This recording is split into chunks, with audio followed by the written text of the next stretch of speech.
Yo guys, it's your boy No Trim Niren. We're back once again, and we're back for an old school type of video on this channel. It's been a minute. It's been a minute since we did something like this. But with everything going on in the world, football wise, it's starting to return. EA have been dropping two trailers, just sprinkling them about quickly. Let me add a little bit of spice. So today, for those that haven't seen those trailers, they're only like literally 8 minutes combined. So if you haven't, then just get a grip of yourself. But if you haven't seen them, I'm basically bringing you 9 of the most important things coming to FIFA 21. It's vaguely about 9, give or take. But let's get into things. And we'll start with one of the first trailers. I'll have all of them in the background, hopefully, if I don't get sniped for copyright. And the first one of actual great meaning was the gameplay trailer that dropped about 3 weeks ago now. Now, overall, this brought to the table 5 new gameplay enhancements. I'm not going to talk about all of them because I feel a couple of them don't make a difference. Agile dribbling is the first thing I'm going to be talking about in this one. There's a big emphasis on close control this year, which, to be honest with you, is kind of nice because I don't feel like it's... I know this sounds stupid as if I'm not good enough at the game, but I personally don't think it's easy enough to just dribble past opponents without the use of skill moves. I mean, how frequently do you actually see players going past each other in real life just by dribbling ability alone? Very frequently. You don't see rainbow flicks all over the gaff. It's just pure dribbling capabilities. Hopefully it will lead to some nicer goals and some just generally nicer and more flair-built football. And less nil-nils, please. I just don't want to see 10 at the back and nil-nil every game. It should be an improvement on last year, but don't get it twisted. This is a rehash of something that EA did about 5 years ago. I can't remember what it was called precisely, but I'll find it and put it in the background, and honestly, it's the exact same thing. But regardless, it should help, and it should definitely help for Volta, which was just too claustrophobic before. On to features in actual game modes. We'll come back to their gameplay later, and we'll talk about Ultimate Team first. I'm traditionally a career mode man, but I'm gonna make you wait for that, okay? I think the biggest thing coming to Ultimate Team this year is the customization of your own stadium in that game mode. So rather than having to own a stadium and use that, you actually build your own, and you develop it and customize it as time goes on and as you unlock new things. Now, I've seen a lot of people complaining that we've wanted this in career mode for ages and now Ultimate Team have got it. But you got to think about things realistically. As much as we should have stadium customization by now, I'm not excusing EA on that. The reason it's easier to implement into Ultimate Team is because there's no licensing problems. You're a made-up team, so you don't have to have a real stadium, whereas Liverpool have to play at Anfield. You can't just move them somewhere in career mode. Regardless, though, it looks sick. The customization is great. You can have tifos, walkout music, change the colors of the lines on the pitch, change the colors of the stands. You can have pyros in the background when you score a goal. And on top of that, for Ultimate Team, we've also got a shed load of new icons. I'll put some of them in the background, like Sebastian Schweinsteiger, Xavi, Philipp Lahm,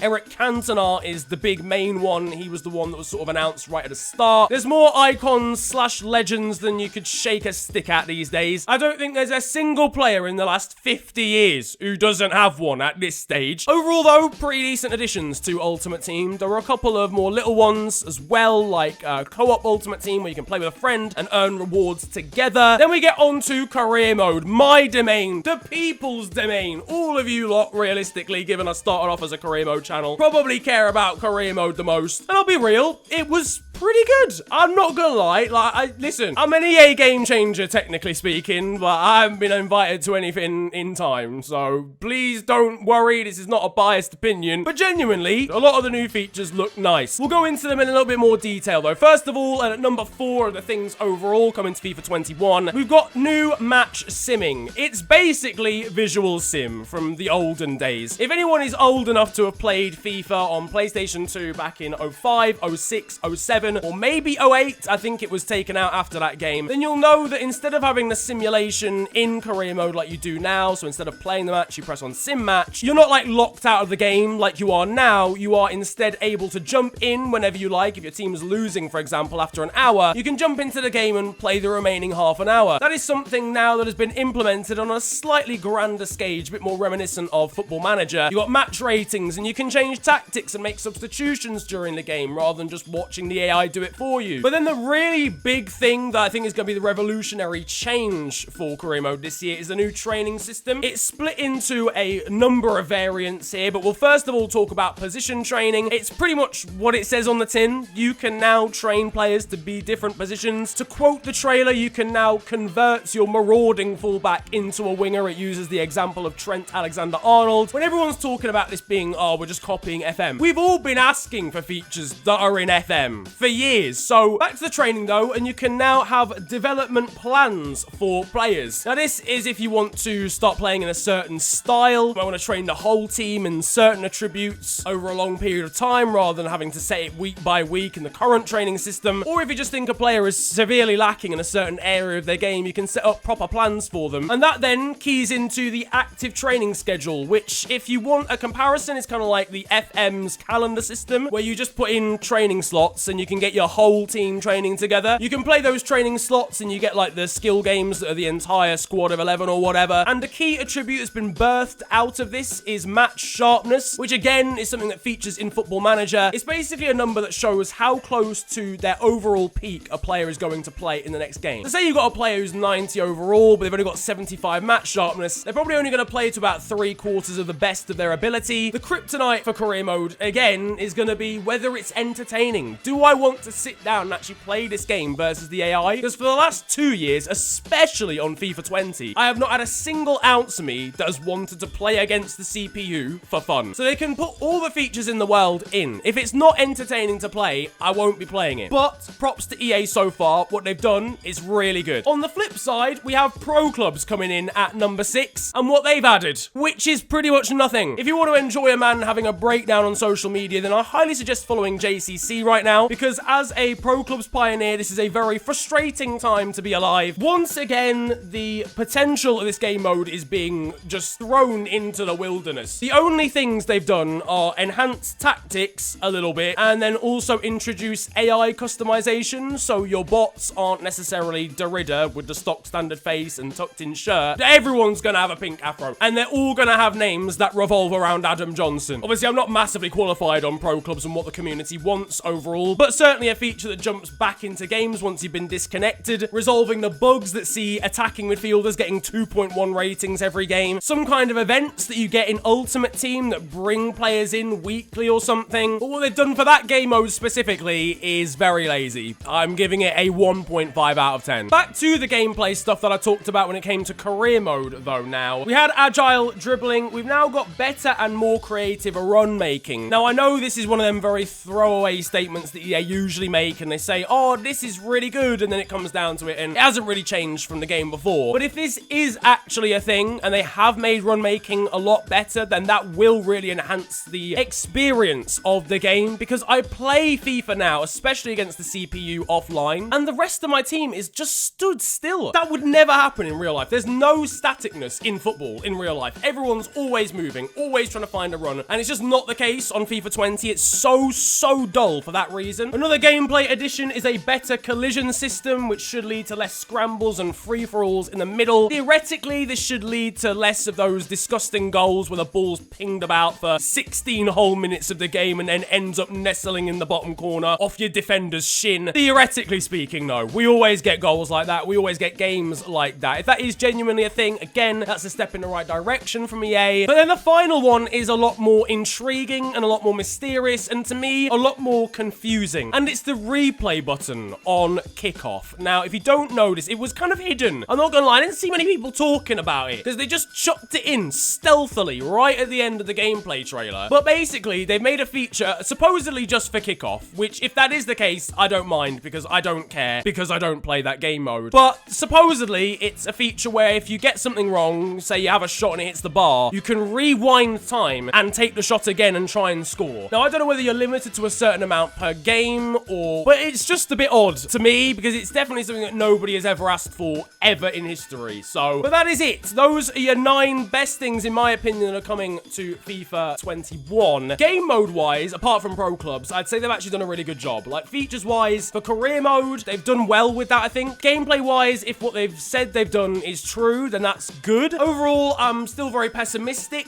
but it's not bad, and I can tell at least effort and thought has been put in this year. I'll give it a 7.5 out of 10, but it does very much then depend on how the gameplay is. If I pick it up and I want to throw myself off a balcony within 10 minutes, then that's getting severely reduced to a 3. But let me know what you think of the change changes to FIFA 21 in the comments section below. If you enjoyed the video, feel free to slap a like on it, and of course subscribe if you're new to the channel. You can also follow me on social media. It is at the official FNG on Twitter and on Insta. But it's been a pleasure ranting at you guys today. Have a wonderful day, enjoy yourselves, and goodbye.